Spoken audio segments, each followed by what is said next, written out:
Менің үлкен ұлыма қараған осы екі сіңілім Тәуіржан кішкентай кезі туралы көп естеліктер біледі. Сен қай кезде қарап кеттің?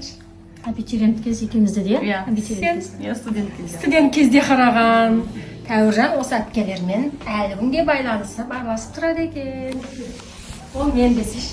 Ол мен. Жейдей қорқып қалдым.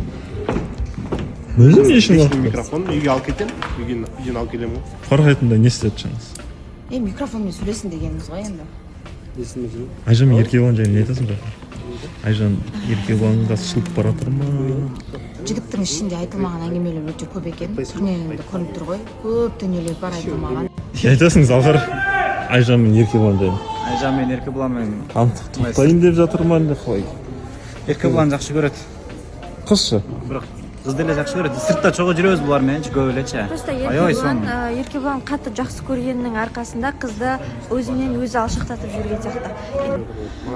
Бәлкім қазір ортада шығып айтар, бірақ енді шынымен де бір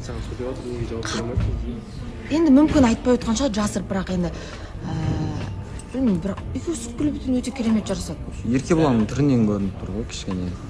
Еркебұлан бар ғой. Не сезімі әлсірегені көрініп тұр ғой. Айжан өйткені Мүмкін сосын жалықтырып жүрген шығар. мүмкін ол да. Енді Айжан да былай болып беріп көрді ғой. Жандәулет қалай Айжан өзінің сезімін ашамай жатыр. Жоқ, Айжан Қатты деле. жақсы көргенін білген кезде қыз сәл алшақтайтын әдеті бар. Ол қыз баласы да жігітте сондай болады. Айжанда кичине бир нерсе бар да, өткөн эфирде айткан го. Акыркы жолу шанс берем депчи. Ошон үчүн да бир Еркебұлан. жакпайт Айжанга ошон үчүн. Еркебұлан қорқпаймын дедім. Қорқақ өзің екенсің. Андай болып отқан короче. Главный түрі берме деп отқан ғой. Сөйтіп өзім шықпадым. Сонымен Бірақ ойыншықтан қорыққан болмады. сол қате болды. Сәл ұяттау болды. Просто андай болды. Мына жақтан қаттылар айтып жатыр, андай тістейді, андай деп. Еще Камил ханымды қатты баспа өлтіріп қоясың деп содан қатты ұрып кеттім мен. Негізі ұсақ тек сөз жануарлардан сонда қатты ұрған да. Яғни жерде көзін жауып Жаншықтерін қорықпаймын, тек ойыншықтан қорқамын да. Иә. Жина не болды? Не, қорқынышты бәрі ана жақта очки тағасың, қап қарап бөлек әлемге кіріп кеткен сияқтысың. Бірақ көбісі сен ештеңеден қорықпайды деп ойлап еді. Жоқ енді. Не Майра? Иә, айттым ғой қорқақ деп. Қорқады. Жоқ енді адамнан қорықпайсың ғой, басқа заттардан қорқасың бәрі.